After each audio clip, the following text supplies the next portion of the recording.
Mandla awethu matla ya rona. All power, all power. Thank you very much, comrades. Thank you very much indeed. Thank you very much, National Chairperson, for the opportunity. Deputy President, Comrade Cyril Ramaphosa,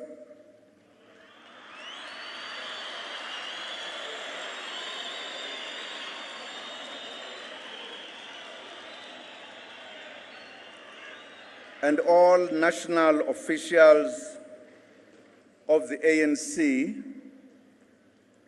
members of the National Executive Committee, leadership of the Alliance partners, the South African Communist Party, and COSATU plus SANCO, leadership of the formations of the Mass Democratic Movement, representatives of all our fraternal organizations here present, religious leaders, Your Majesties, representatives of the business community, members of the diplomatic corps, and other observers who are with us here. Esteemed delegates from all ANC structures, especially the branches, comrades and friends, fellow South Africans, our friends, the media. Good friends, not so. Huh?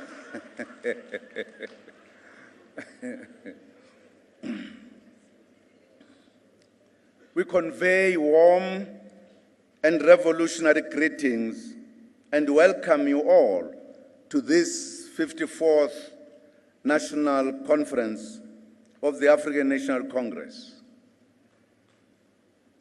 We gather again at this venue with fond memories, as it was here that the ANC held the first consultative conference inside the country at the end of 1990, following decades of punishment, illegality, and exile. It was at this same venue as well where President Nelson Mandela and President Oliver Tambo addressed ANC members together for the first time after 3 decades, and where we first charted our path to power. We are inspired by the history of the ANC that was made in this venue as we chart the way forward for our movement. Today also marks the 56th anniversary of the establishment of the Revolutionary People's Army Umkhonto weSizwe.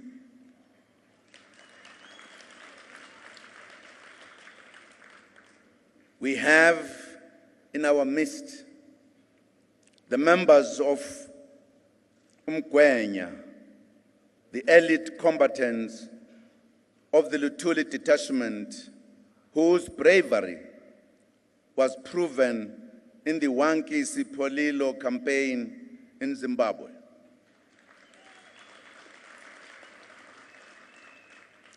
They were the first to meet the enemy force in arm-to-arm combat battles. recalling this battle years later when delivering his political report, Comrade President Oliver Tambo said, and I quote, "Our combatants, together with their Zimbabwean comrades, acquitted themselves heroically in battles against the combined Smith and Foster forces. They carried out their mission gallantly and valiantly. We salute Basil February, Patrick Mulawa, Andres Mutsepe, and the other comrades who lie buried in the soil of liberated Zimbabwe." Unquote.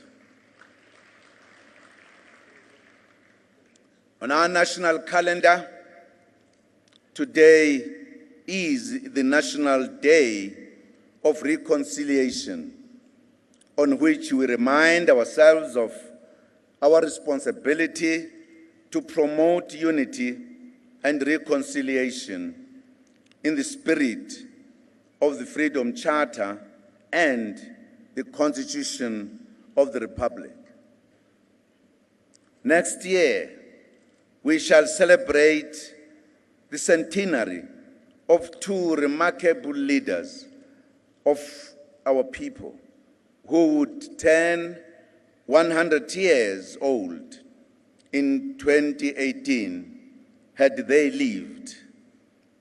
President Nelson Mandela and Mama Albertina Sisulu, the former co-president of the United Democratic Front.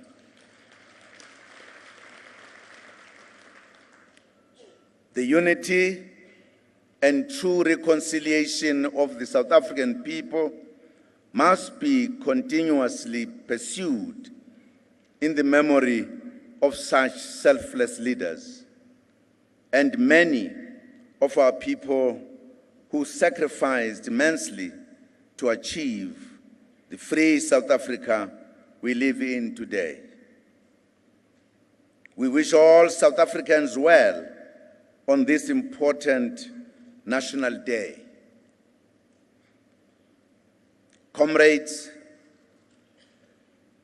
we had declared 2017 the year of President O.R. Tambo in celebration of the life and times of this great unifier of our people who kept the ANC together in many decades in exile.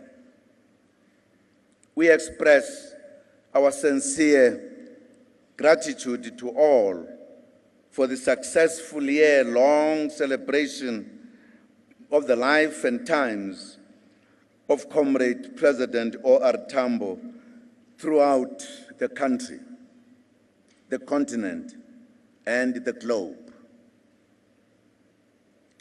As we begin this conference, in which we must attend to enormous challenges facing our movement and our country, we are reminded of Comrade O.R. Tambo's counsel when he delivered his political report in Durban in June 1991, when he said, and I quote, "We did not tear ourselves apart because of lack of progress at times.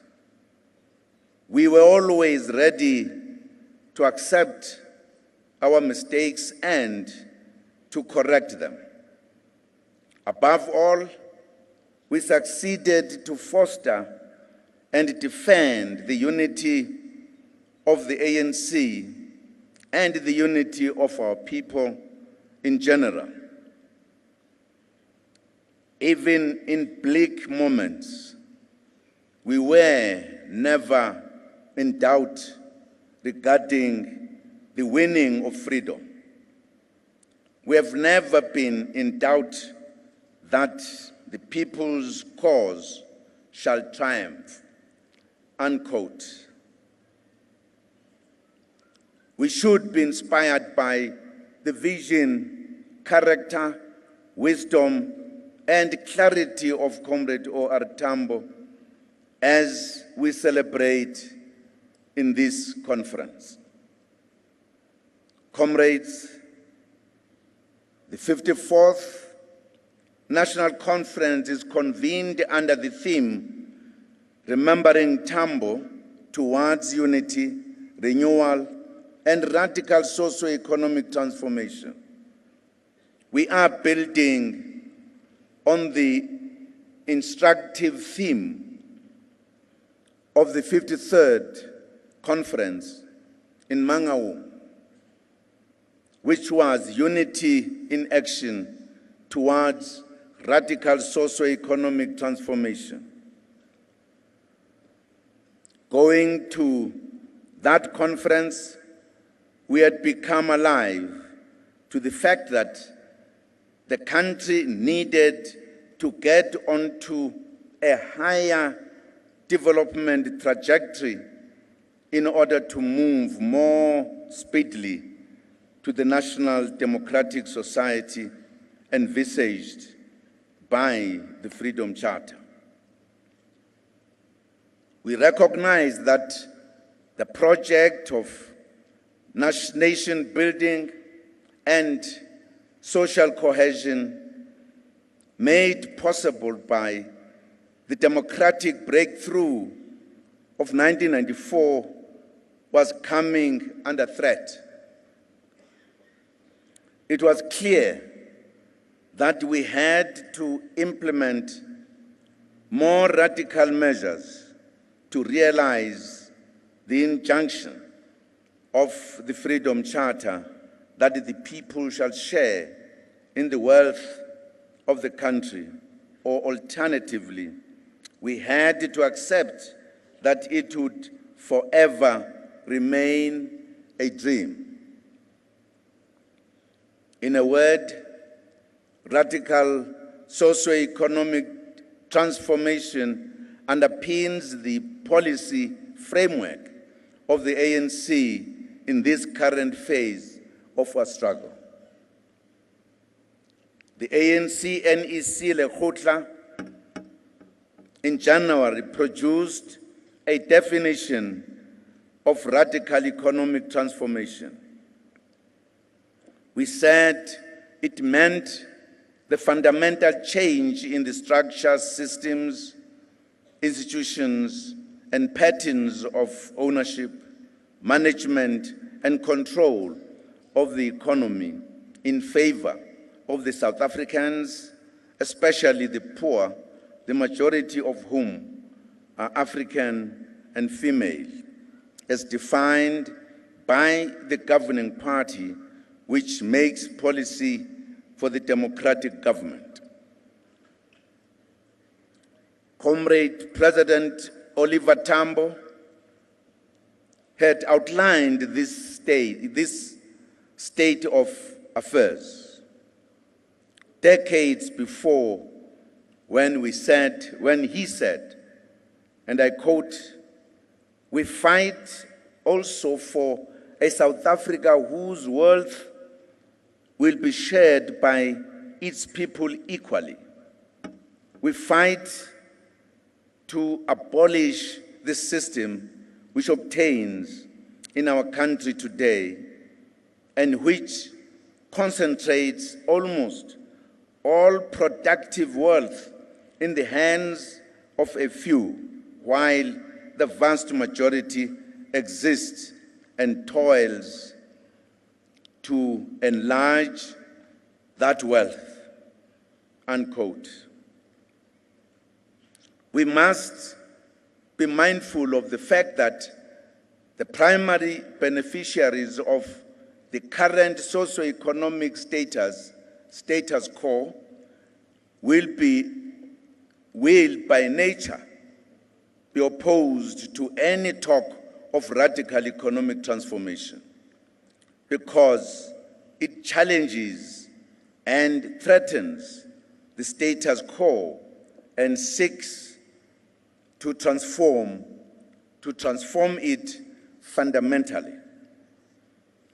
We have to act decisively, as doing nothing almost guarantees that there will be little progress in the resolution of the triple challenge of poverty, inequality, and unemployment. On the other hand, reckless action will plunge the country into deep economic and social stresses. We must tread carefully, but act because of the serious economic challenges facing our country currently. The economy remains fragile. Economic growth of 1.3% is projected for 2017, reaching 2.2% by 2019, supported by global growth, stabilizing commodity prices, and a modest recovery in business and consumer confidence. Improved policy implementation, which must be a key focus area in this conference, will improve the employment and investment outcomes. In the 52nd National Conference in Polokwane, the ANC called for a mixed economy where the state, private capital, cooperatives, and other forms of social ownership complement each other in an integrated way to eliminate poverty and foster shared economic growth. Conference directed that the state must play a central and strategic role by directly investing in underdeveloped areas and directing private sector investment. The ANC government has indeed been directed to utilize to the maximum the strategic levers that are available to the state to achieve transformation. These include legislation, regulations, licensing, budget and procurement, as well as broad-based Black economic empowerment, charters to influence the behavior of the private sector and drive transformation. Conference will no doubt reflect on these and other instruments as we discuss the implementation. Comrades, the land question is a fundamental issue that the ANC needs to resolve and is a key factor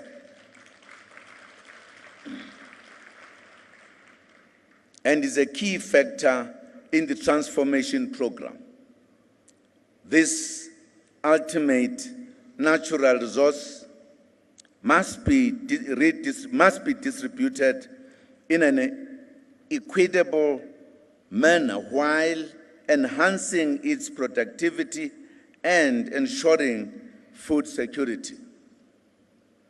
The ANC government has made considerable progress in the last 5 years, specifically in establishing a strong policy and legislative framework with regard to such matters as land tenure and the shift from willing buyer, willing seller to just and equitable.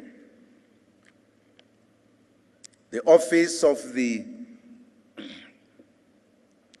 Valuer General has been set up, which has begun to change the manner in which the calculation of fair compensation is done. A new bill has been developed to amend the Expropriation Act. 2 land audits have been carried out to build a fact-based planning purposes. With regards to human settlements, we have to move with speed to roll back the legacy of apartheid spatial planning, which condemns the majority of our people to the born and bred in areas determined for them by the Racist Group Areas Act. With regards to the ownership of the wealth beneath the soil, the mining charter was reviewed to determine progress in the achievement of the target of 26% ownership by Black persons by 2014. Some progress has been made, but it is partially. The revised mining charter of 2017 takes this into consideration and, among other things, raises the targeted Black ownership to 30%. The challenges facing the mining industry and the need to have policy certainty require action from us as the governing party. Conference should give direction on the matter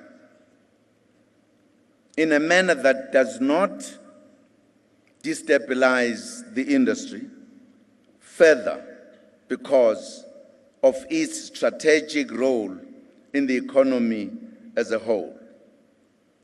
We also need to protect jobs in a difficult economic environment in the mining sector. Our cadres in Parliament should also ensure the finalization of the Mineral and Petroleum Resources Development Act soon in the new year to ensure policy finality in this sector.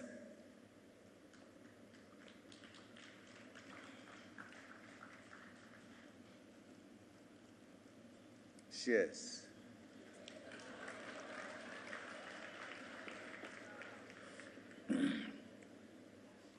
Comrades, among the key obstacles to transformation are the high levels of concentration in the economy, as well as the collusion or corporate corruption and cartels. Comrades will know the deep and bitter legacy of economic collusion, which is equivalent to a form of corruption from the days of apartheid, when companies meet secretly and decide on prices or divide markets among themselves. These cartels squeeze out small players and hamper the entry of young entrepreneurs and black industrialists. Since the last national conference, the Competition Commission has uncovered cartels in sectors as diverse as construction, steel, banking, automobile, components, food markets, telecommunications, and transport. In the construction industry, more than 20 companies were exposed as being part of the cartels that rigged their bids for the 2010 World Cup Stadium and road projects. The Competition Commission has also investigated collusion by 18 global and local banks involving the foreign exchange markets.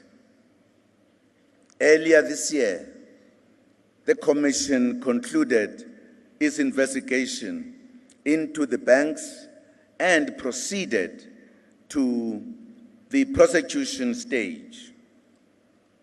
Market inquiries are currently taking place into the private healthcare industry and corporate practices in the grocery sector, including in shopping malls and townships, in the public transport sector, and in the data services sector. As these are uncovered, serious concerns have been raised by corruption in the private sector,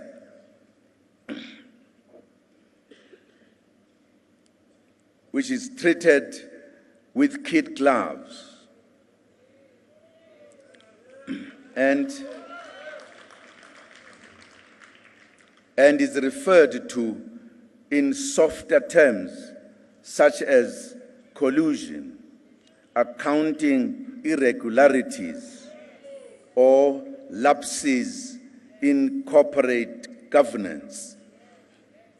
Theft and corruption in the private sector is as bad as that in government and must be dealt with decisively by law enforcement agencies. Corporate collusion is now a criminal offense, punishable with 10 years in prison in terms of a new provision signed last year. Legislation and institutions have been put in place by the ANC government to eradicate corruption in the public sector.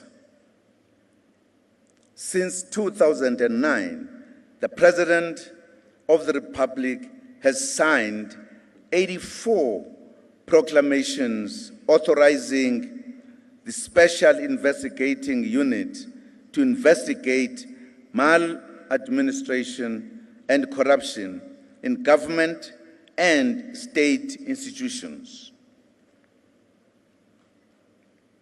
The allegations made against some sections of the business community regarding the said capture of the state to advance business interests will be probed further in the Judicial Commission of Inquiry that we committed to establish as the ANC some time ago in order to uncover the truth.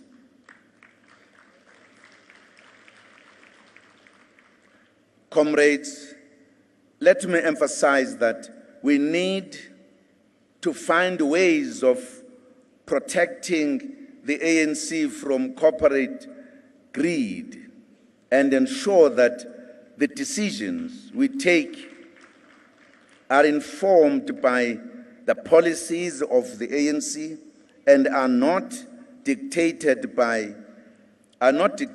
to by business interests. Already, we have received threats that the ANC will implode and the economy will collapse if certain outcomes arise from this conference, be it conference resolutions on the economy or the leadership elected, if these are not those favored by business.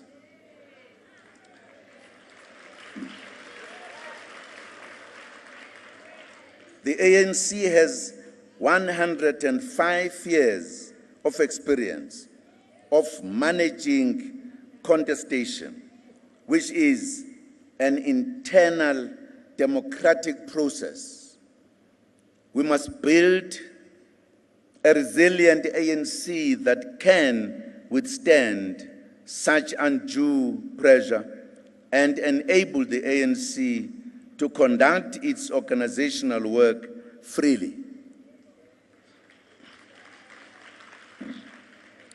And I want to believe, comrades, that all of us here know what is the right thing to do.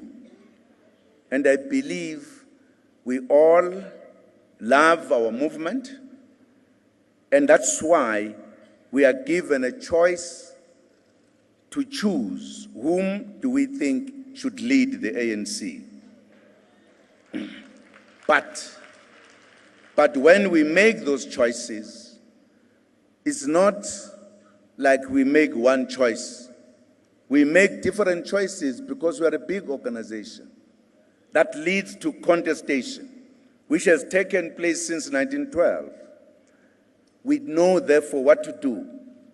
The ANC policy says, no matter how strong you felt about the candidate, once the branches of the ANC have made a choice, you have to respect that and agree to be led at that point.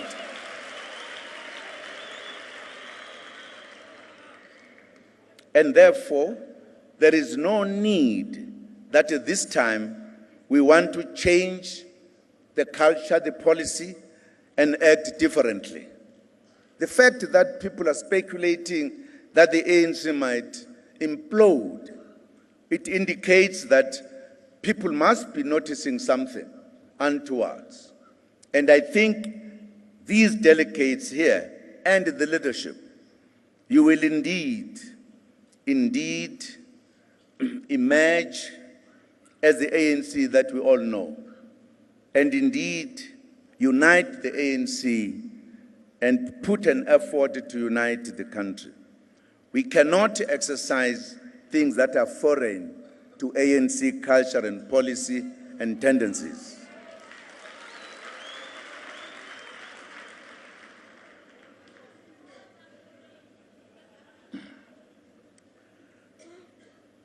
Comrades, meaningful progress has been made through the ANC's affirmative action and broad-based Black economic empowerment programs and policies. The ANC must attend to the issues affecting the Black middle class, such as racism in the workplace or business. Concern has been raised by many Black professionals and business people that stereotyping is being entrenched. Being Black and successful is being made to be synonymous with being corrupt or being corrupt. The ANC must promote Black advancement and success and fight attempts aimed at frustrating and undermining Black economic empowerment and affirmative action. Access to finance for Black entrepreneurs also continues to be a challenge. We need to reflect on this as we discuss the transformation of our development finance institutions. Comrades, I would now like to reflect on organization building and renewal. The 54th National Conference is taking place at a time when our movement is at a crossroads. While we identify corporate greed as posing a serious threat to the ANC, we also need to look at internal dynamics within our organizations, which makes it possible for external influences to pose a threat to the organization. The negative tendencies that have been creeping in since the dawn of our democracy in April 1994 in the ANC have intensified over the years. They have now come to a head and are threatening the survival of the ANC. As we intensify organizational renewal at this conference, let us be reminded of the words of Isitwalandwe Walter Sisulu, who said, and I quote, "It is a law of life that problems arise when conditions are there for their solution," unquote. The ANC is 105 years old because it has always been able to rise to the occasion and deal decisively with problems that threatened its very existence. We are called upon at this conference to solve our problems so that the ANC can focus on leading society. The ANC remains a dominant force in the country in terms of being in control of the National Assembly, 8 provinces and legislatures, with 1 provincial legislature being in the hands of the opposition following the 2014 national general elections. We thank our people for putting their trust in the ANC in those national elections.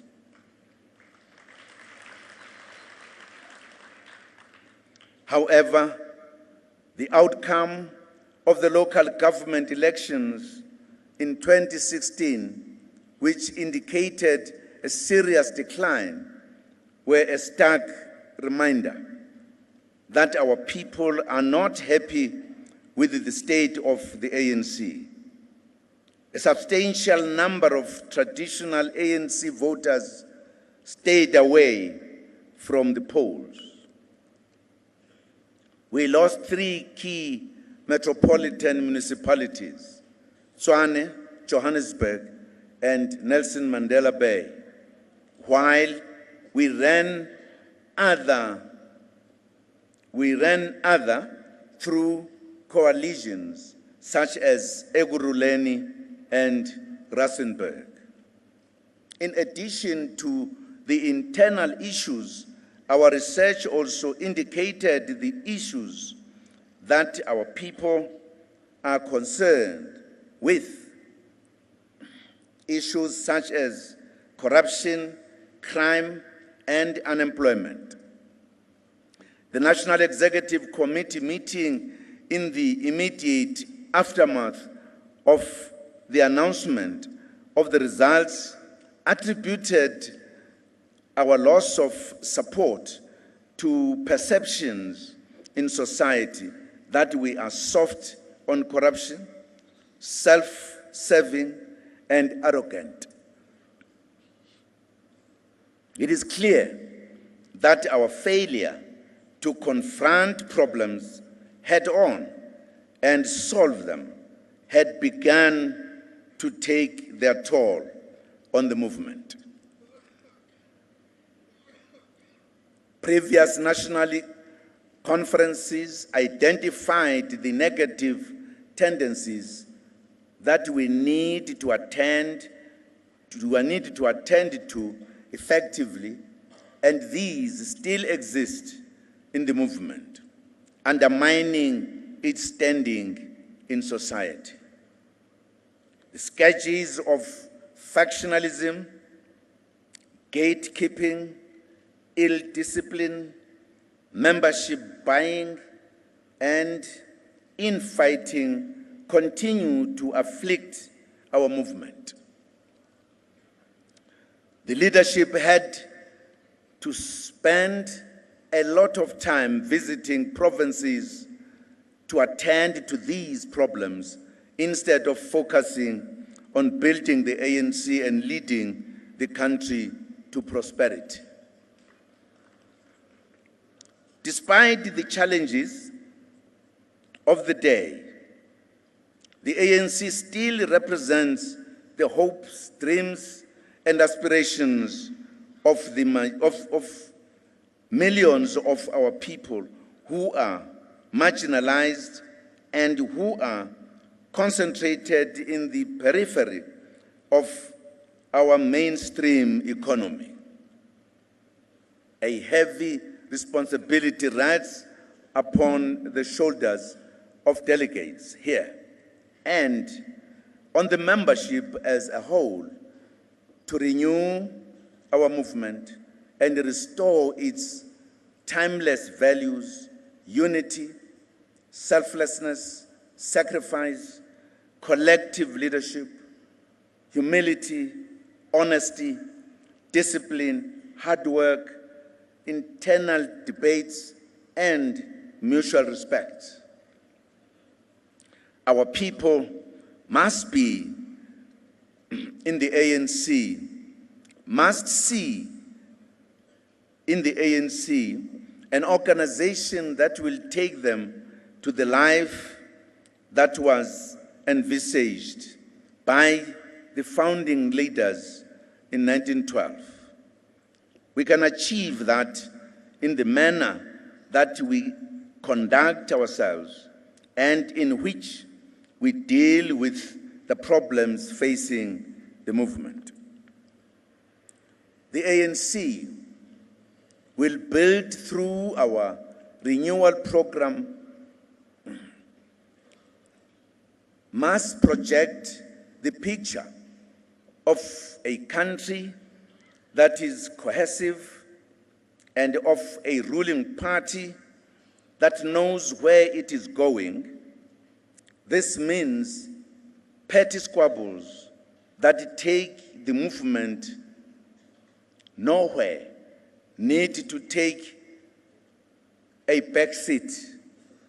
Our people are frustrated when we spend more time fighting among ourselves than focusing on solving the day-to-day challenges they experience.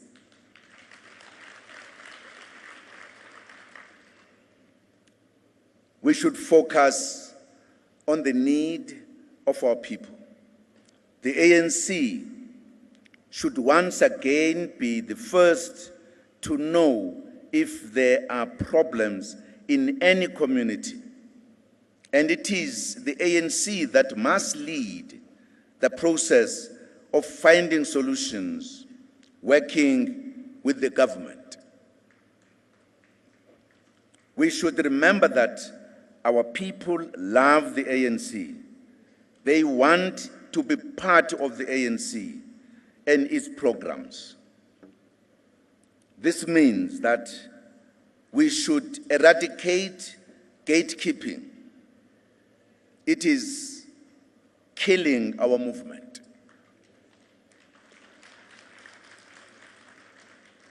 We should enable people to join their movement and participate in its activities. The ANC is the home of all our people, regardless of race, gender, or class. In all its manifestations,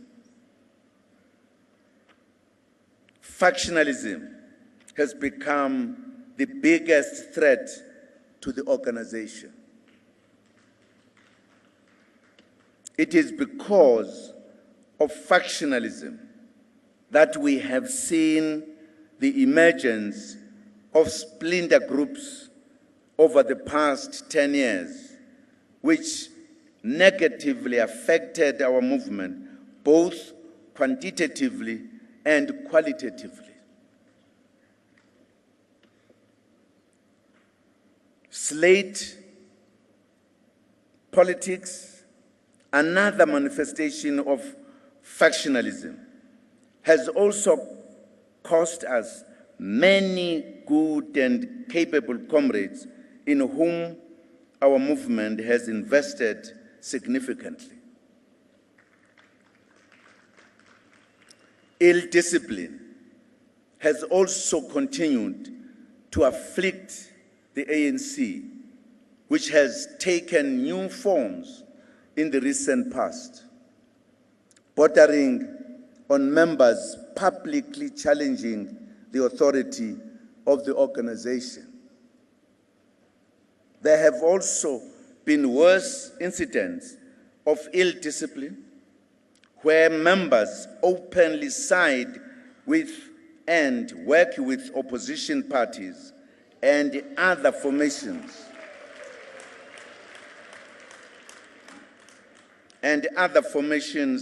that are hostile to the ANC against positions adopted by the movement. We need to reaffirm the authority of the organization over its individual members. There should be consequences for any member who acts and speaks contrary to the values, principles, and political program of the ANC.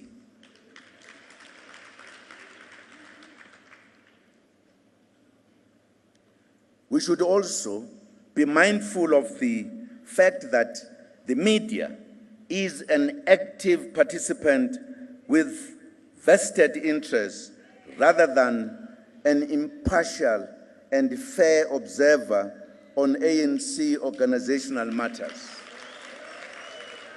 Agreed? The mobilization of the media against the country and the ANC from Johannesburg to London, New York, and Washington, D.C. has gained momentum in recent months. We need to reflect on how to communicate with our people in a climate where forces hostile to the ANC control the means of platforms of communications. Due to internal divisions and in pursuit of personal interests, some ANC members also actively use the media to fight personal battles against the ANC, despite the fact that this damages the standing of the movement and the country internationally. The relationship between the three arms of the state also needs scrutiny.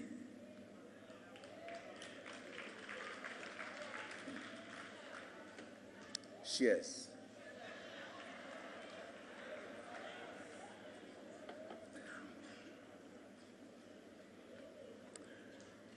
The ANC adopted the correct position that we need an activist parliament where deployees of the party hold the executive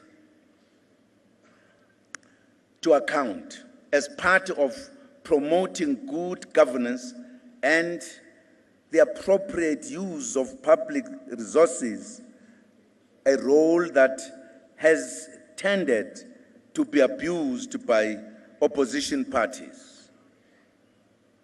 However, the strategy of how this should be done is not clear. This new role has to some degree created confusion with the role of the opposition parties that seek to discredit government at all costs.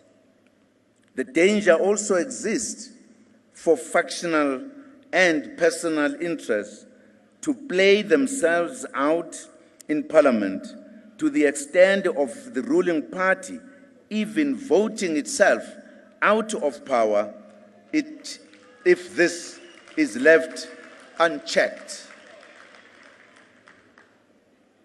We should also continuously guard against the use of Parliament to entrench colonial and apartheid privilege and the exclusion of the majority from the enjoying of the benefits of citizenship.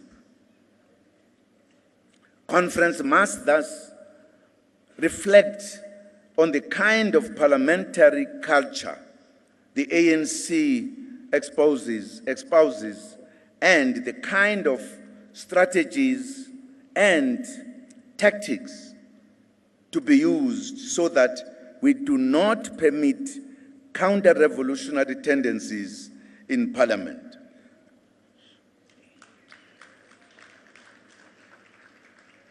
The role of the judiciary also requires reflection, especially in relation to the need to protect the Constitution as the supreme law of the land. Judgments that give an impression that we can disregard the Constitution for political expediency or to solve what we regard as current problems set a dangerous precedent which will make it difficult to govern in future or to make ordinary citizens to abide by the Constitution. We also frown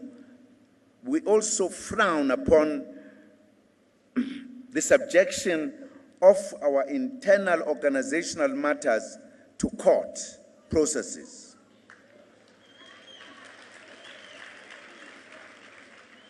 ANC members should use internal disputes resolution processes. Judges should not be asked to dictate ANC organizational processes.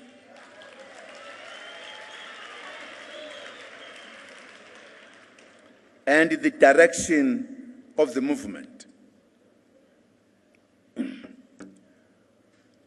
I think, comrades, we should really discuss this matter seriously and take a very serious decision.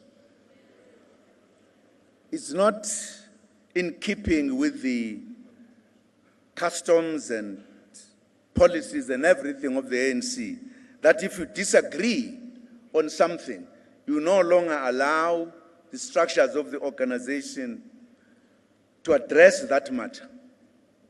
At a drop of a head, then members are in court. I don't know what it means. I don't know what is our understanding. That is a matter we need to discuss. It is gradually eroding the authority of the ANC.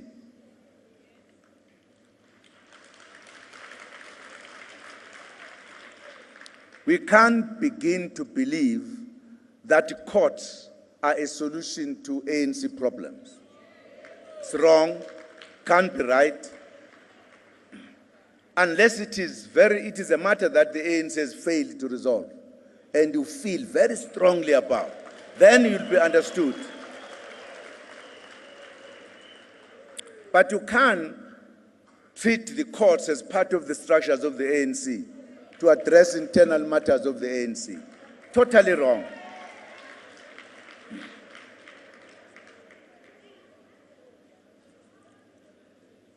And I wish this conference will have time to consider that matter and take very serious decisions.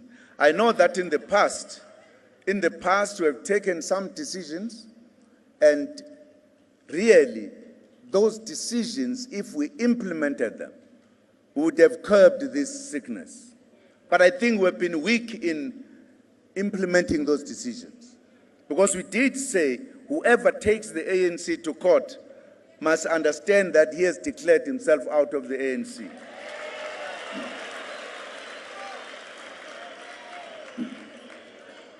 But we have never implemented it. Perhaps that's a problem that the leadership must accept the blame at all levels. We can't have an organization that is taken to court every day. Somebody who doesn't stay in South Africa and is told that there's corruption in South Africa and we are being taken on other things, they don't know what it is. They might even begin to believe that it means indeed this organization is corrupt. It's wrong. It doesn't put the ANC in a good light. Let us take the decision. If we are satisfied with the decision we have taken before, let us then take a decision to implement. That if the leadership does not implement, then the leadership itself, there must be consequences to the leadership itself. Because you could argue that as branches, we took the decision. We gave you an instrument in your hands. Why are you not using it? I think it is important we deal with this issue so that we are out of courts. We deal with the matters within the internal instruments of the ANC. Comrades, we appreciate the role that organs of civil society played in the struggle against apartheid, and which they must indeed continue to play to build the South Africa of our dreams. We also welcome the role of non-governmental organizations. However, we have seen in the recent past the sporadic emergence of some civil society groupings that are mobilized on the basis of hostile opinions against the ANC. Some NGOs appear to exist merely to fight the ANC and the ANC government. They appear to be well-resourced and constantly take government to court to fight political battles. Other formations appear to exist to protect white privilege and, in particular, to ensure the maintenance of the unequal economic relations in society, while pretending to be protecting the interests of our people as a whole, including the poor and the working class. We have also seen unusual activism from the private sector lately in support of such formations, with big business taking the unusual step at times to encourage workers to leave work with full pay and march against the democratic government. The same employers adopt a no work, no pay stance when the workers demand better wages and working conditions. Let us improve our engagement with civil society and regain our role as the leader of society, and not allow the space to be utilized by those whose interests clash with those of the poor and the working class that the ANC leads. Comrades, the ANC mobilizes certain sectors through the leagues, and we have to build and strengthen all our leagues. The ANC Youth League held its National Congress in September 2015 and elected new leadership.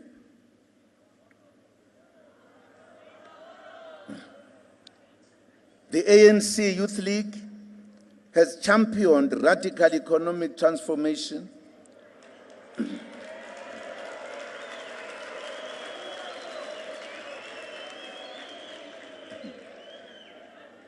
a program it formally adopted at its 2011 National Conference, and which was later adopted by the 53rd National Conference of the ANC. The Youth League also contributed in the articulation of the demand for free higher education,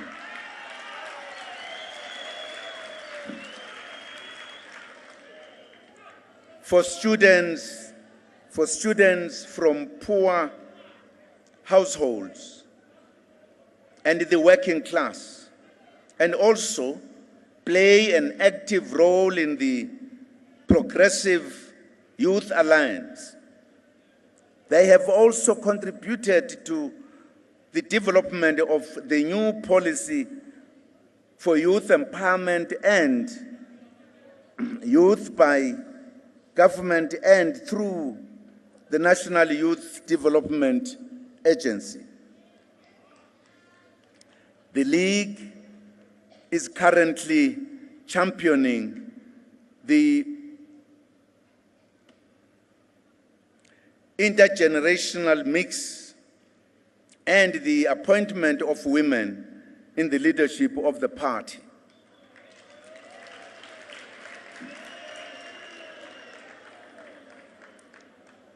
The mother body needs to lend more focused support to the Youth League so that the League can continue to be torchbearers for the next generation of leaders of our movement.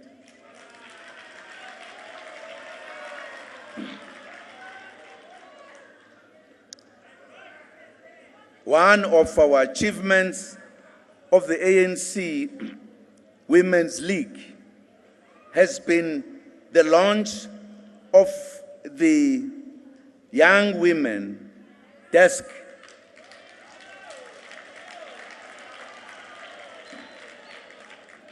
Ama Yanga Yanga,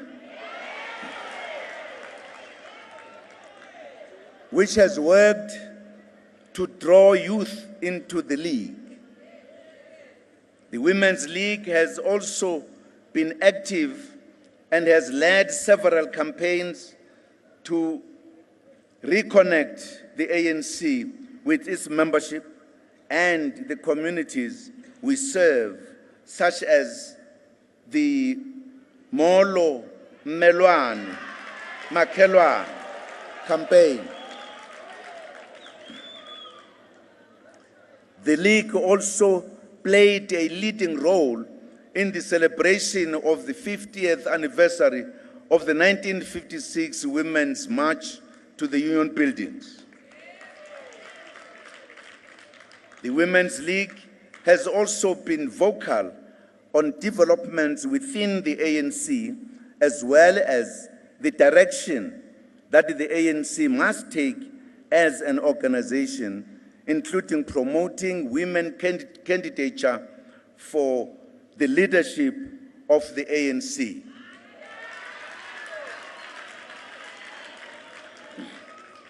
We have heard 3 women cadres who availed themselves for the presidency of the ANC.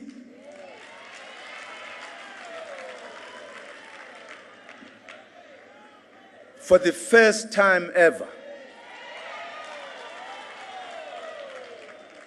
this is a milestone for the ANC.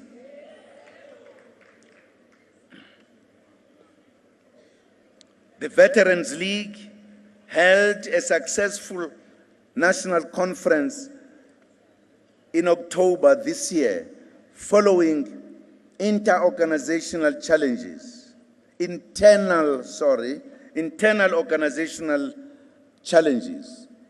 The League should be supported so that it can play its role of providing counsel and guidance to the movement.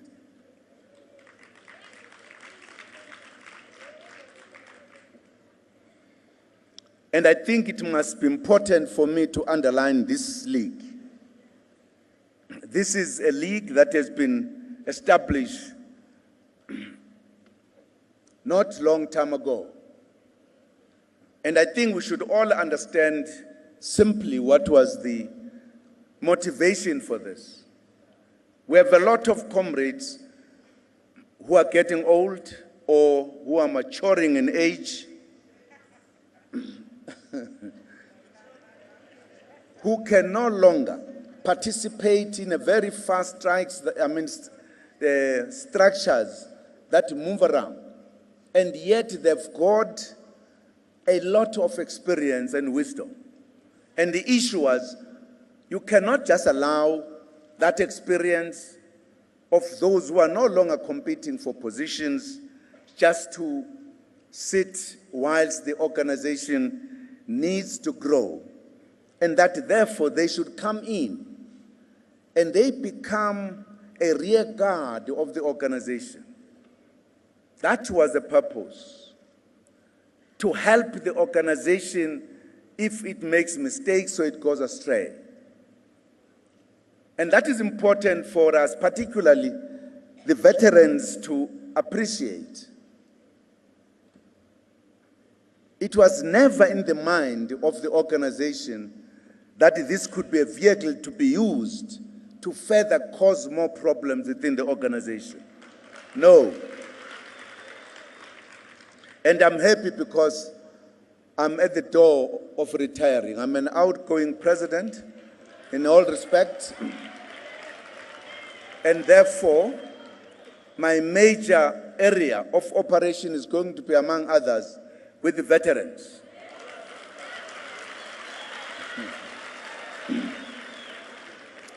And I will remind my comrades, because I was there when this was discussed, the main purpose, and we should not defeat that purpose, to help the movement, not to be part of the belly of the problems of the movement.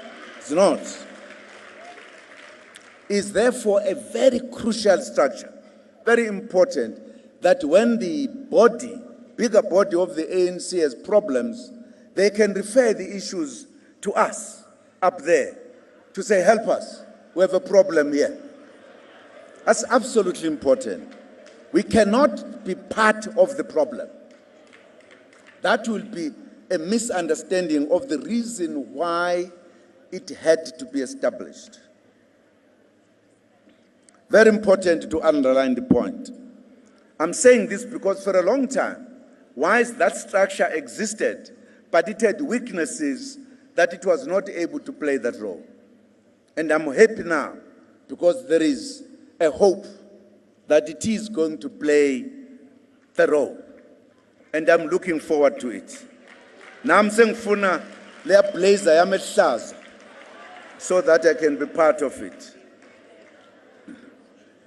The Umkhonto weSizwe Military Veterans Association continued its task of promoting the interests of former MK combatants, including interacting with the government to promote the socio-economic conditions and status of veterans and service, such as housing, education, and health care.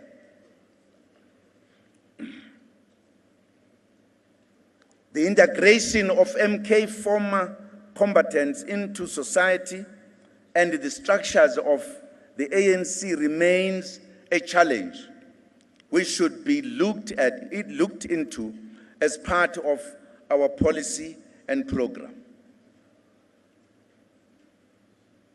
And I must also say to the MKMVA that it is not good that if you traverse the country, you come across some of the families who come from here who are saying, look, I'm not in contact. I think it must also work more vigorously to ensure that all former MK families are covered. Very important. Because the government even established a department which was attached to Defense Department that they must be taken care of. They fought for our revolution. No matter what views you can have about them, they were at the cutting edge of our revolution. You can't say because now they are old, they are no longer important. Their importance remains. And therefore, the association must work hard to find every family of those comrades, even those who may not necessarily be veterans, but their fathers or their parents died. They must be looked up. They must be looked after by us. Absolutely important. We also need to actively support other formations such as the Ex-Political Prisoners Association, whose members, former Robben Island prisoners in the main, also require mainstreaming into ANC program and work. That in itself needs to be discussed. How do we infuse these structures? Because some of the comrades who were in Robben Island, were former MK, etc. I think we need to find a way in some of our conferences to discuss these matters so that we bring a healthy situation with the comrades who are maturing, otherwise getting old, who are no longer having all the energy to run around. They need us. They need the organization. It's absolutely important. Comrades, the conditions of struggle have significantly changed since the 1994 democratic breakthrough. Our movement, unfortunately, did not sufficiently analyze and prepare itself for the years for these changing conditions of struggle and how they would impact on the character and configuration of our alliance, especially with the SACP and COSATU. The tensions that have built up over the years, at times as a result of dissatisfaction with the policy instruments adopted by the ANC and its government, have now come to a head in an unprecedented move we saw in the past few months. Our alliance partners marching side by side with right-wing forces who are historically opponents of our democratic revolution, calling on the president of the ANC to step down. A decision was taken by our allies to bar the president of the ANC from attending any or addressing any of their gatherings. Hardly 3 weeks ago, the SACP contested elections on its own, working against the ANC in the Metsimaholo local government in the Free State. It is important to note that this contestation followed the SACP Congress resolution that the party must actively contest elections and that the modality through which it contests may or may not be within the umbrella of reconfigured alliance. The party had made an important point that before implementing this resolution, it would consult with alliance partners. Very important point, because that gives all of us a view or an opportunity to engage.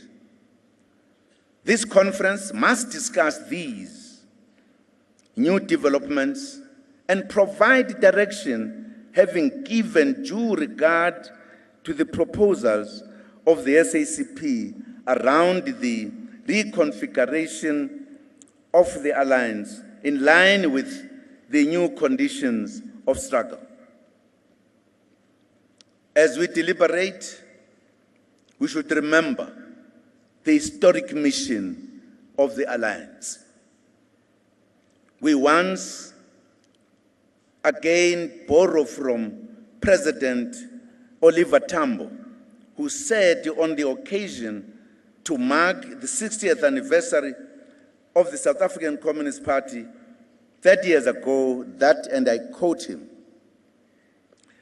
"The relationship between the ANC and the South African Communist Party is not an accident of history, nor is it a natural and inevitable development. Ours is not merely a paper alliance created at conferences, at conference tables, and formalized through the signing of documents and representing only an agreement of leaders.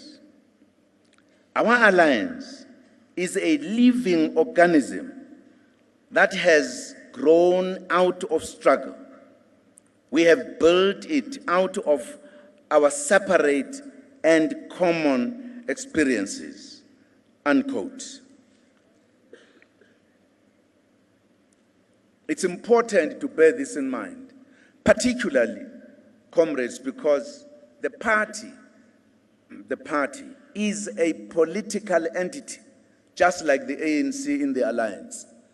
Therefore, it is absolutely important that when we take decisions of this nature, we give a careful thinking of what are we doing to our history, to our objectives that are still there, because we are still in the middle of the struggle.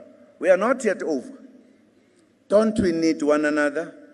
I think we still do, but that will be seen in the discussions. It is absolutely crucial. It's absolutely crucial. And I don't think we should reach a point where in such conferences we have to give such reports. That must show a weakness to all of us, which we need to correct. The relationships with SANCO are cordial, and the organization has become more stable since the last conference and needs to be supported and strengthened. In the Alliance Political Council, we have identified some of the issues we need to discuss with regard to each and every alliance partner.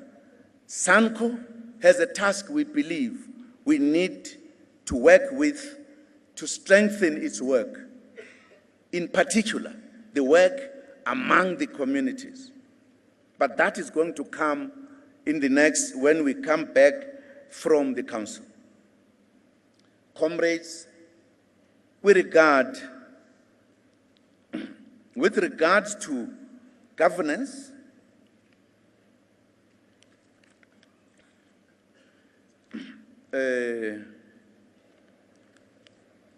let me not leave COSATU, because it would be unfair, before I leave the question of the alliance. As you know, COSATU, in the things I said there about the decision or resolution they took, it included also that the president must not address their meetings, including booing on May Day. These are matters we need to talk about. We can't shy away. Those resolutions were taken in conferences like this, publicized, and we cannot talk about them here. The issue that faces us, what then do we do? The claim is going to be, the African National Congress is the leader of the alliance. And therefore, you need to talk about it. We need to find a solution. I think the situation cannot be accepted that it remains what it is. All three need to give leadership, all of us. And this conference must help to give leadership. If I had all the time, I would perhaps go into some details as to what are the causes. And I'm sure we'll deal with that when we meet in the Alliance Council, as well as when you discuss. The only thing that we must not do is to discuss our problems in public. It's not right, because we are in the alliance. And we have voiced that from the ANC delegation as much in the alliance.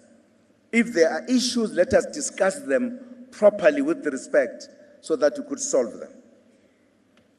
Alliance as an entity cannot be guided by attitudes which are individual attitudes, that I've got an attitude against so and so. It can't be.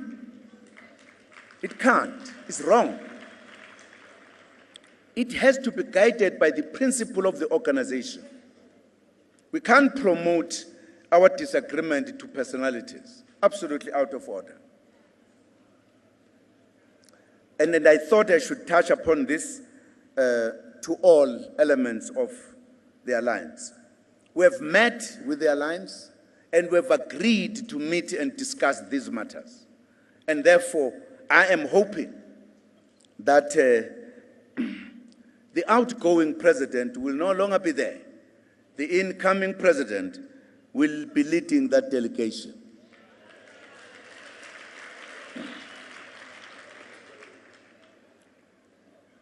I just thought I should underline that, comrades. Comrades, with regard to governance, progress has been made in several areas in the past few years by the ANC in government. One of the key changes introduced was the establishment of the performance monitoring and evaluation, as well as planning functions, which has made it easier to organize work and to monitor work. The ANC needs to establish the same mechanisms at headquarters in the ANC Lithule House.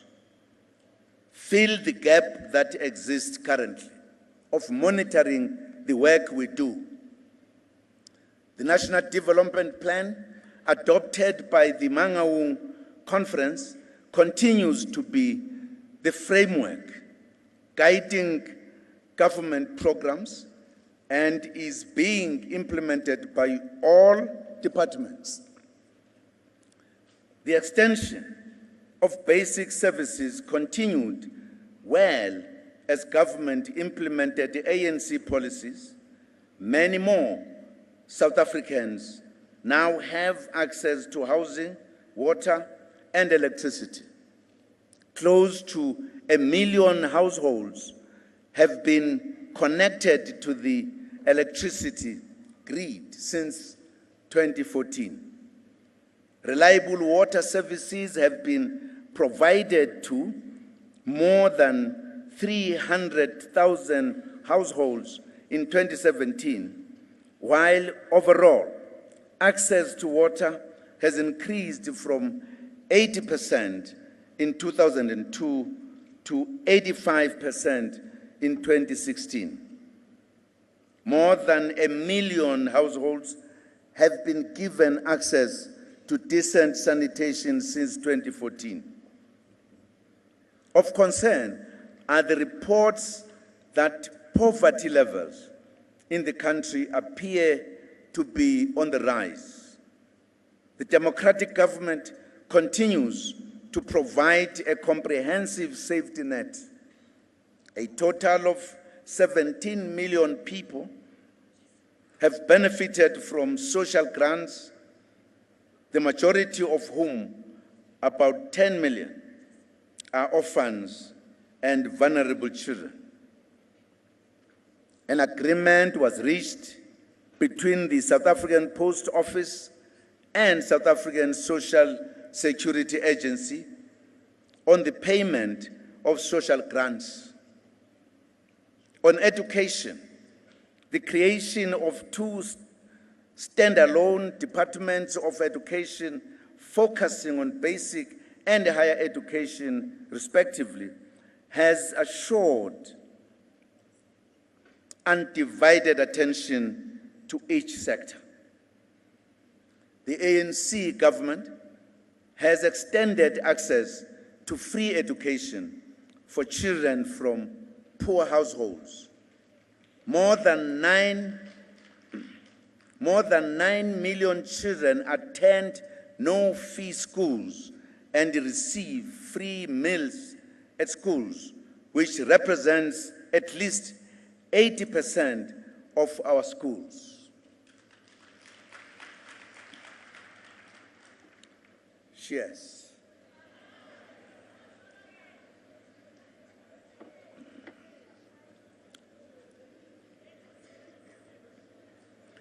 Through the Accelerated Schools Infrastructure Delivery Initiative project, government has completed over 135 new state-of-the-art schools in the Eastern Cape, Western Cape, and the other provinces, replacing mud schools and the other inappropriate structures. The matric pass rate improved to 72.5% in 2016, up from 70% in 2015, and bachelor passes have also increased. We are quite confident that these figures will further improve this year. The percentage of individuals aged 20 years and old who have attained grade 12 has been increasing consistently since 2002, expanding from 21% in 2002 to 28% in the proportion of South Africans with post-school qualifications increased from 9.3% to 14% between 2002 and 2016, making education a priority for our youth. Kwabani bakwethu. Imfundo lesikhuluma ngayo iserious kabi. Importantly, the old methods of teaching and learning are being rapidly replaced as teachers and learners move towards the 21st century. The ANC government launched the Operation Phakisa implementation program in the basic education sector to promote the use of information communication technology for teaching and learning. Since this Phakisa program was launched in October 2015, more than 3,000 schools have been connected to the internet under the Universal Services Access Obligation Project, requiring telecommunication companies to invest in communities. A total of 31,000 teachers have been trained in various levels of information communication technology skills.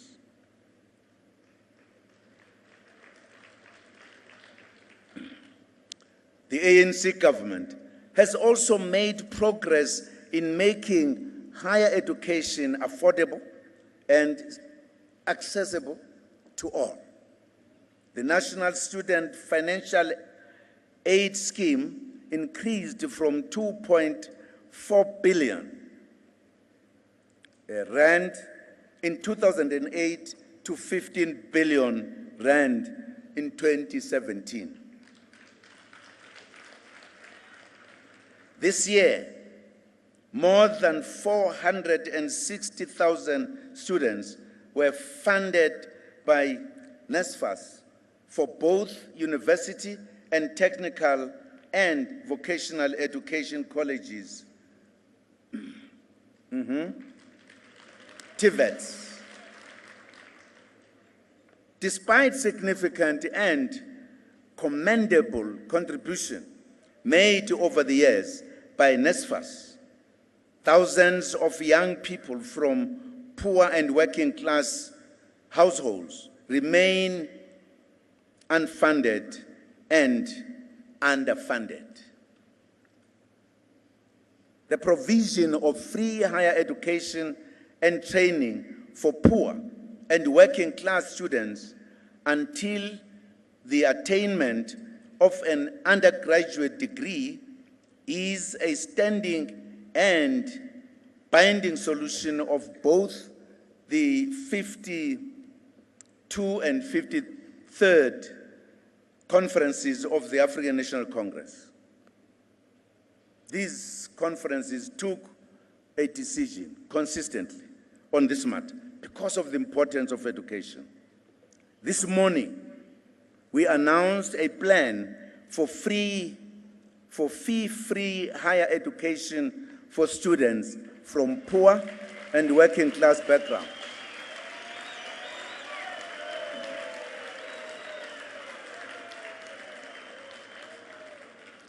Which will be implemented in a fiscally sustainable manner following the release of Hare Commission of Inquiry into Higher Education.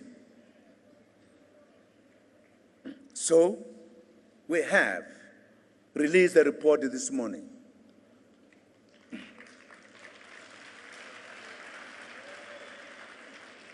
Which deals with that situation in good details.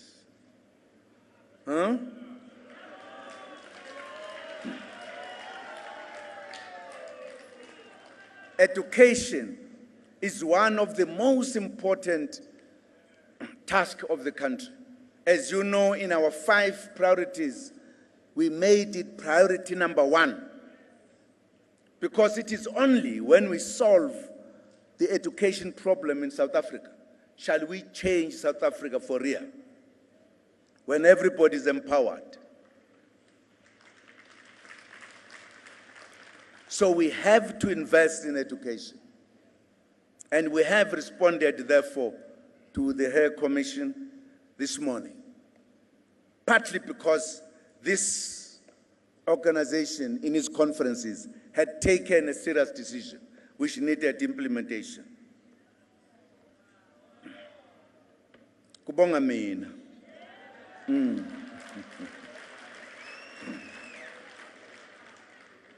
Another key achievement in education has been the establishment of 3 universities in the past few years, with Mpumalanga and the Northern Cape gaining universities for the first time, and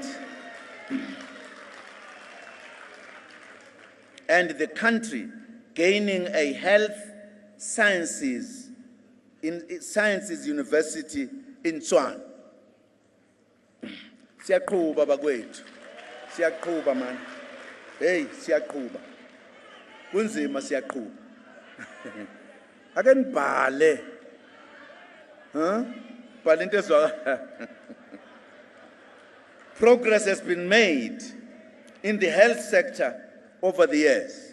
South Africa has the largest HIV treatment program in the world, with 4.2 million people on treatment. As a result, people are living longer.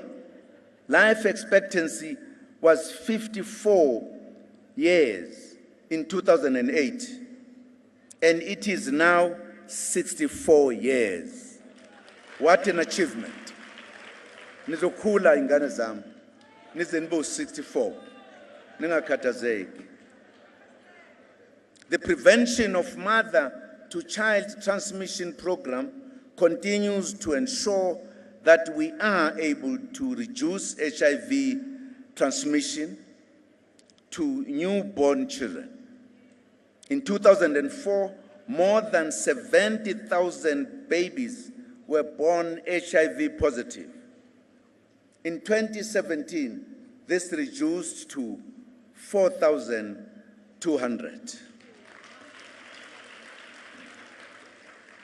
The number of new HIV infections has also declined from 360,000 in 2012 to 270,000 in 2016.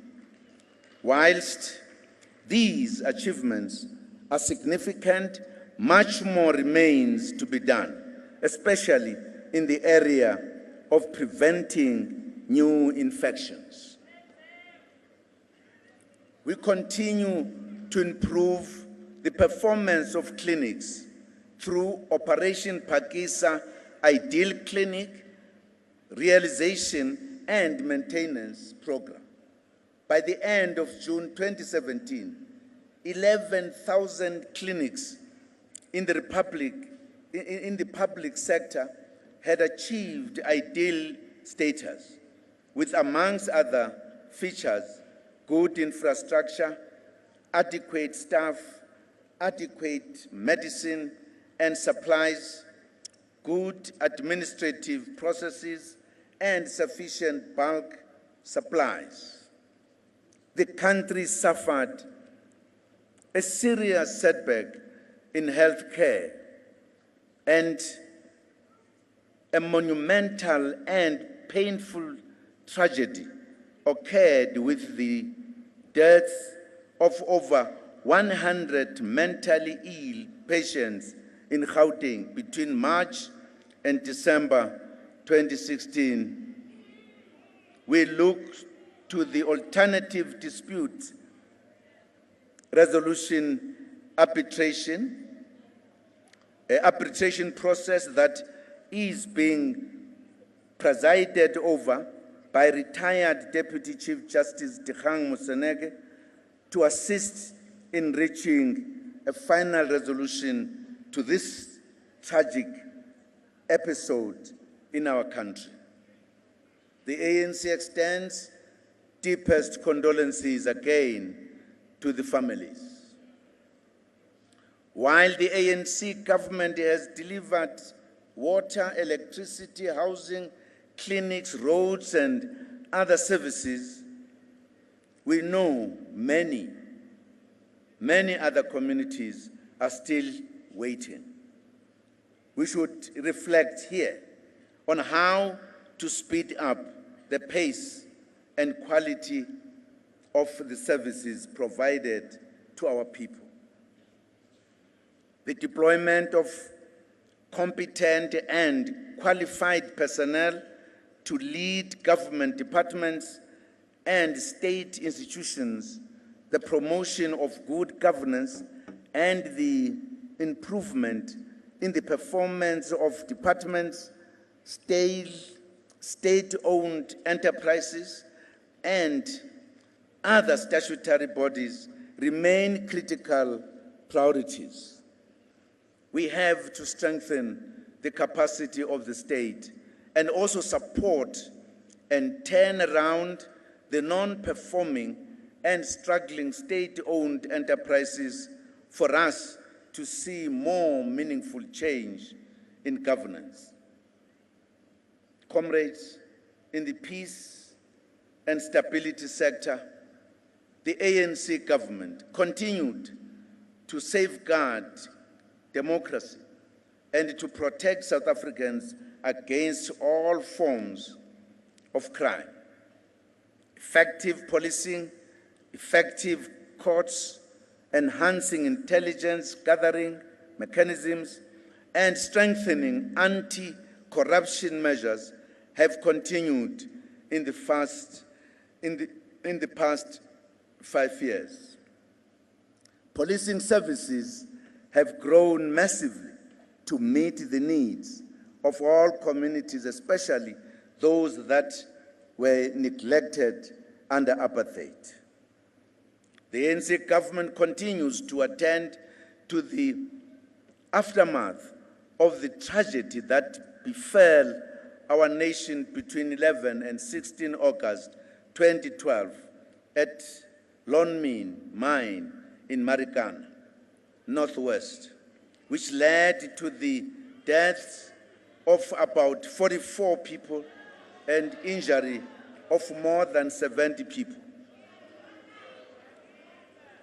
Government has received claims amounting to more than 1 billion rand relating to loss of support and injuries, while others relate to wrongful arrest arising from the killing of 34 miners by members of the SA Police Service. This was a shocking and devastating episode in our young democracy. Negotiations are ongoing between government, lawyers, and those of the affected families and workers. We urge companies to use the existing labor laws and mechanisms to deal with shop floor disputes. The police service must not find itself being accused of either defending corporate greed or supporting striking workers.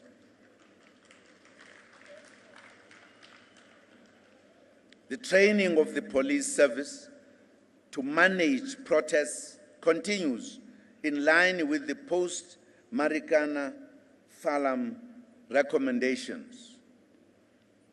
Improved case flow management systems implemented at the courts has improved access to justice. Correctional services has improved the quality of prison infrastructure, limited the number of escapes, and reduced the number of awaiting trial detainees. Comrades, we form part of the progressive forces of the world, constantly in a battle against forces of imperialism, oppression, and exploitation. There are naturally those within our borders and beyond who are fundamentally opposed to our objectives and who will stop at nothing to advance their interests, which are antagonistic to ours. Marx and Engels, ababhali lapha, understood this phenomenon of contending forces very well when they wrote in the Communist Manifesto that, and I quote, "The history of all hitherto existing society is a history of class struggle. Free man and slave, patrician and plebeian, lord and serf, guild master and journeyman, in a word, oppressor and oppressed, stood in constant opposition to one another, carried on an uninterrupted, now hidden, now open fight, a fight that each time ended either in a revolutionary reconstitution of society at large or in the common ruin of the contending classes," unquote. In other words, the struggle continues whether you are aware of it or you are not aware of it. The class struggle continues. It might look different, but the reality is it continuing. We must emerge out of this conference having reached a minimum agreement on the general identity and characterization of those against whom we are struggling in South Africa and the motive forces with whom we should advance the NDR. Africa is becoming a battleground for various global interests. Former liberation movements are most vulnerable at this period and need to work together to protect the gains of the liberation struggles in our region and continent. When we first met in Nazareth for the first time since our unbanning, the world was a completely different place. It was towards the end of the Cold War, and the divisions globally were clear. It was the East or West. The collapse of the Soviet Union and the Berlin Wall led to the creation of unipolar world in which the Western forces dominated. When South Africa joined the global community, it joined countries of the South and pushed for South-South cooperation and strengthened its relations with the developing countries in Latin America and continued its membership of the non-aligned movement. With time, South Africa strengthened relations with our sister countries in the continent and also countries such as China, Brazil, India, and Russia, which led to the formation of the IPSA and later BRICS, which remains the new contender of a unipolar world.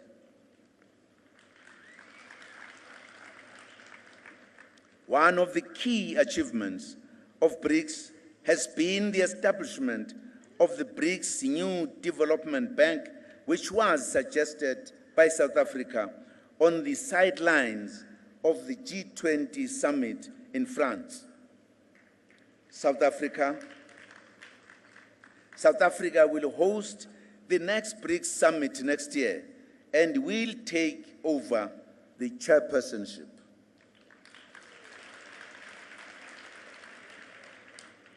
Furthermore, we have been presented with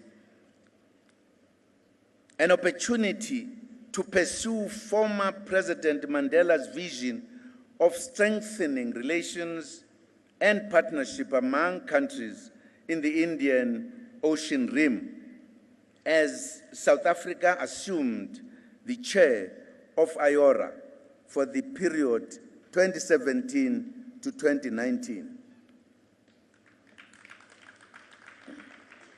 Globally, we continue to call for practical reforms of the global system of governance, especially the undemocratic arrangement within the United Nations Security Council.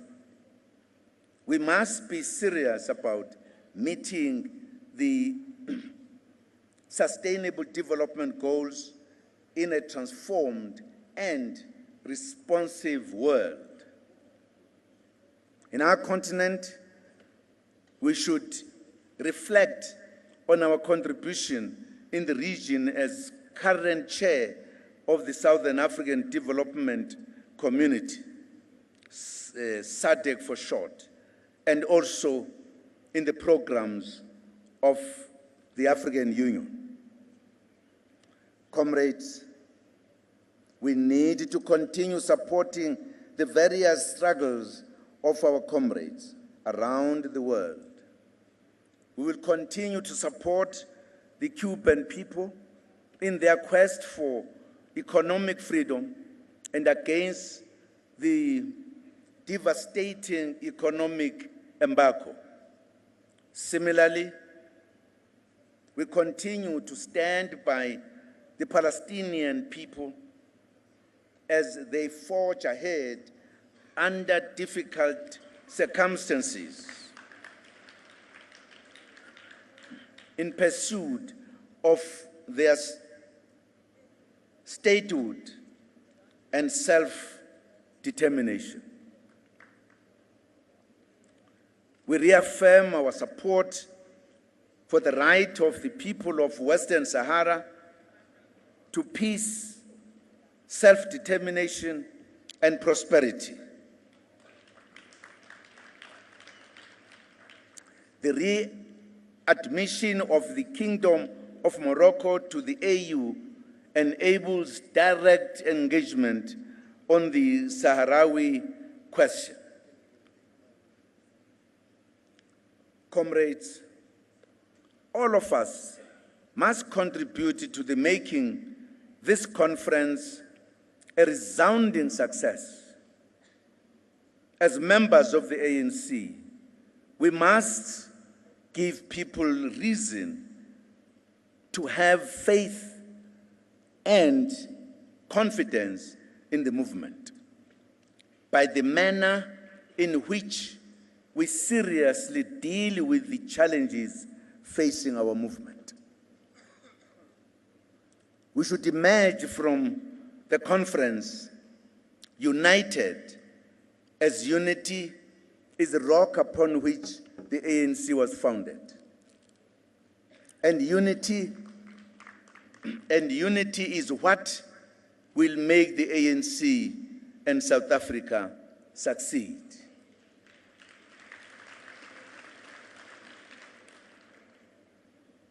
We have gone through an intense democratic process of stating our preferences for leadership in the branches. For the first time, we had 7 comrades availing themselves for the presidency and campaigning openly, which yet again proved the internal democracy within the ANC. Only in the ANC you can have 7 candidates. No other organization in the country can provide that, only in the ANC. Which reflects the abundance of cadreship. You can pick any one of the 7. You have a first-class president. Oh yes, absolutely.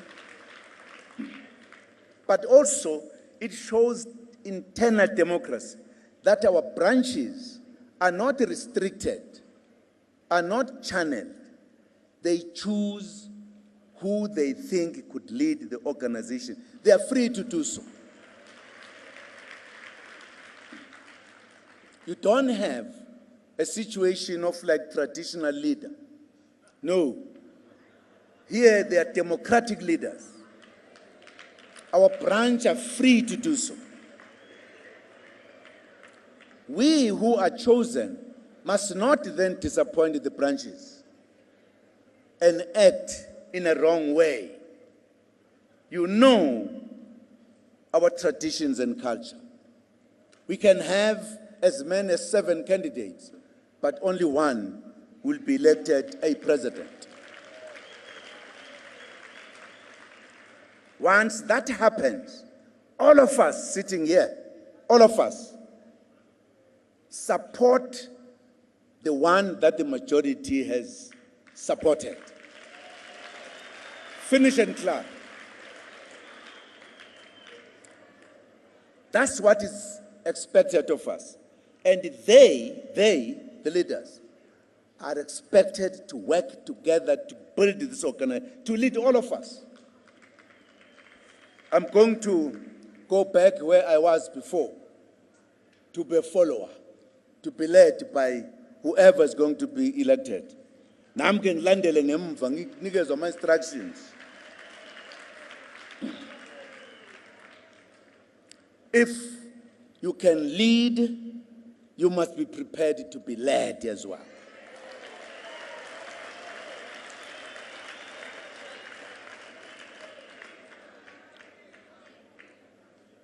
It also demonstrated that our movement is not short of leaders. Absolutely.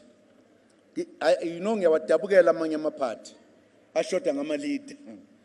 Aze hambe engathi umuntu efuna umbila la kwasokwavunwa khona. Singayithola inkokheli la, singayithola ngaphansi kwalotshani. Nqwaba ngozuka lakithi. Leaders. We must be proud of it and act in a manner that says we know what we have and we know how to use it. Wonderful. Great.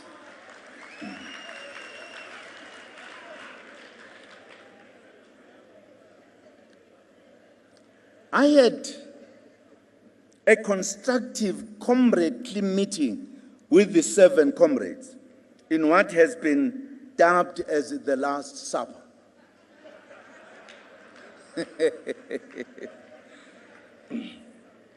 The Last Supper. I met all of them, and all of them have worked with me in one form or the other. I know them all. And they are all good comrades. And we had a very wonderful discussion and agreed on the principles of the African National Congress. So, standing here, I'm waiting for one leader to emerge whom I'm going to call my president.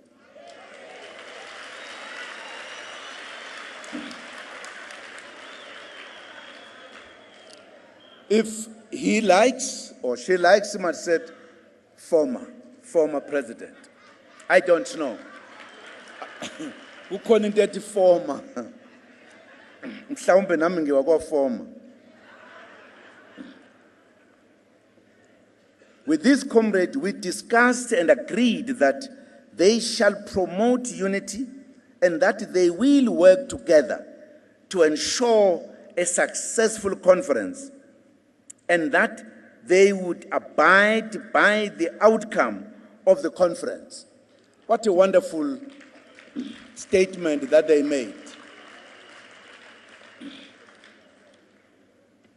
And I'm saying this here because I want those who support each of them to bear that in mind, that this is the agreement and it is therefore your agreement. It is your agreement. We must all unite behind the leadership collective that will be elected here, regardless of our original preferences, which is the exercise of democracy. At the end of the conference, the movement must be the winner and not individuals.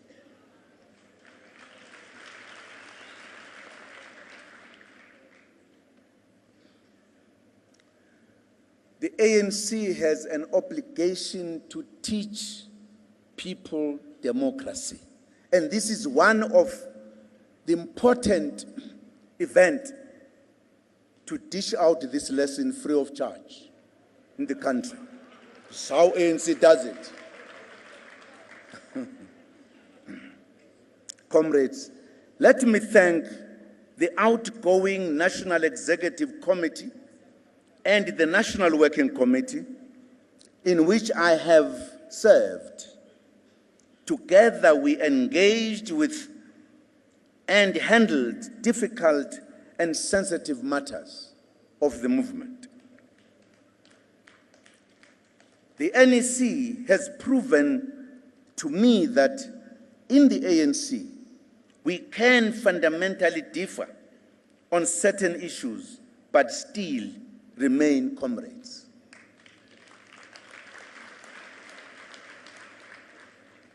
An important quality. Given the experiences, I'm convinced that the ANC will sail through the current rough and stormy seas and ultimately emerge even stronger.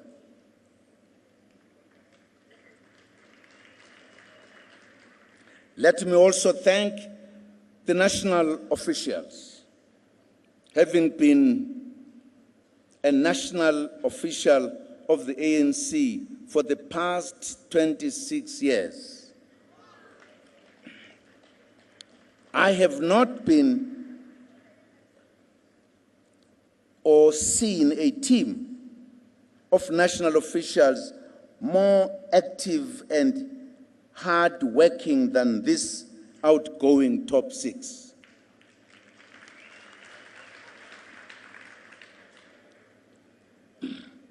I also thank the ANC membership and all our branches, the provinces, regions, and indeed all structures of the movement, the alliance and the leagues, who had given me an opportunity to lead this important and historic organization.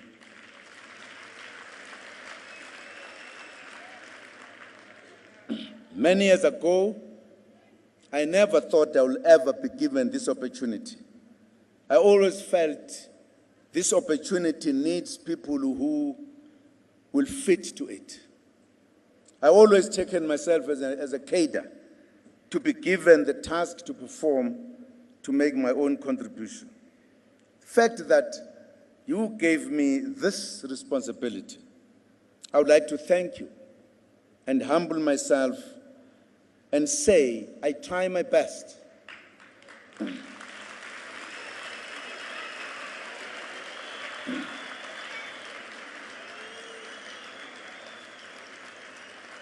And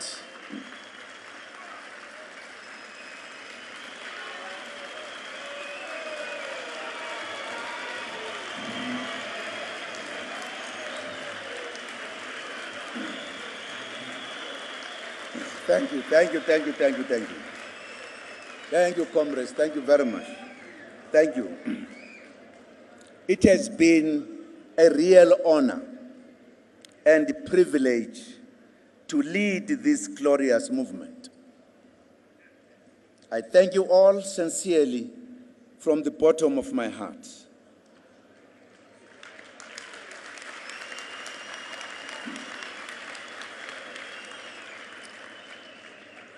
In the process of work of the ANC, such a big organization, the Alliance, and all structures of the ANC, I'm sure there has been times where we could not agree. There could be times that at times I said things that we did not like. And there could be times that comrades said things to me and perhaps must be feeling I'm keeping an anger. Not long time ago, comrades felt I should be talked to step down. And I want to say to you all here, comrades, that I bear no grudge. You are my comrades. You are expressing your views.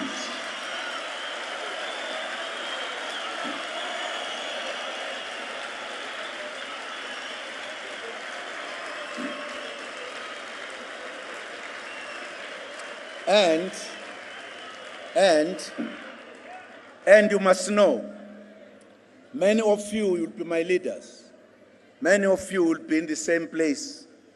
Know that I will work with you as I did before.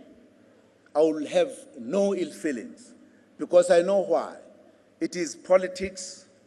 It is also the views you have. You have a right to have your views. I prefer those who express their views than those who don't express their views.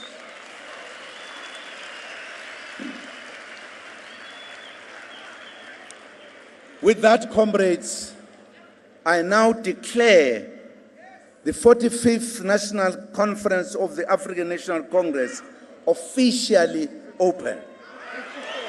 54.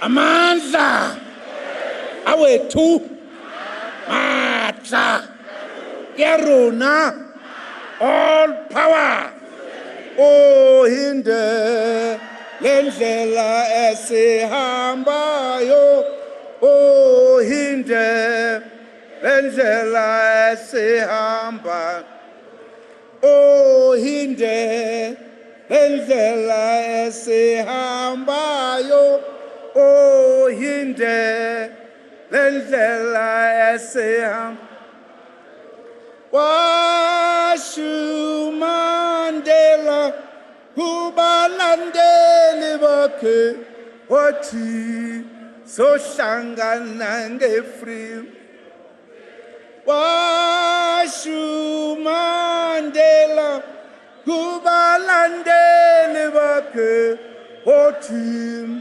sohlangana nge-free ohinde lendlela esihambayo ohinde lendlela esihamba ohinde lendlela esihambayo ohinde lendlela esihamba washu Mandela kubalandeli bakhe wathi sohlangana nge-free washu Mandela kubalandeli bakhe wathi sohlangana nge-free hinde lendlela esihambayo hinde lendlela esihamba hinde lendlela esihambayo hinde lendlela esihamba washu Mandela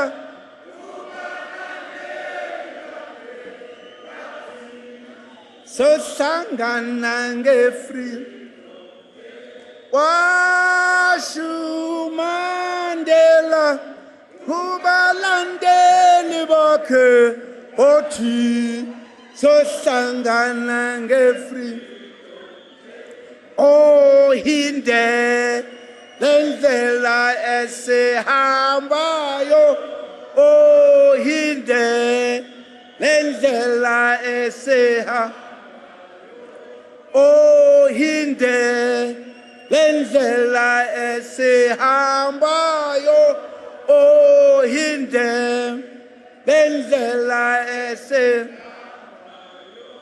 washu Mandela wathi sohlangana nge-freedom day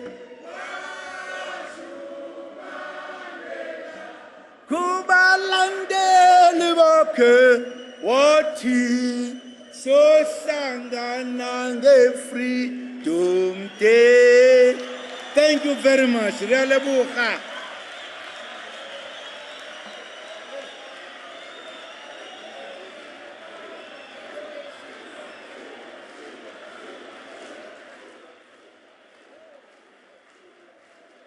As President Jacob Zuma earlier on delivering his presidential report here at the ANC National Elective Conference, reflecting on the hardships, the challenges that the organization have faced over the years, and also entrenching the ANC's democratic centralism, really standing up as a member in good standing, encouraging the spirit of unity, this being unity in action, O.R. Tambo, or the legacy of O.R. Tambo being encouraged to all members to at all times have the highest integrity to ensure that this conference doesn't collapse.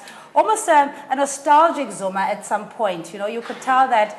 What are we going to do with him, I think, is the question that comes to mind. What are we going to do after President Jacob Zuma? He did humble himself that whoever is the next president, he would bow down to that person, be it male or female, be it either of the presidential hopefuls, and he would gladly and proudly call that person his president. A very emotional moment, I can imagine, for most of the delegates there that are at the conference. President Jacob Zuma officially opening the ANC elective conference, singing his trademark song, Be Yinde Lindlela. A very resilient man, some would say. It has been a tough couple of years for him, but for now we go back to the live visuals.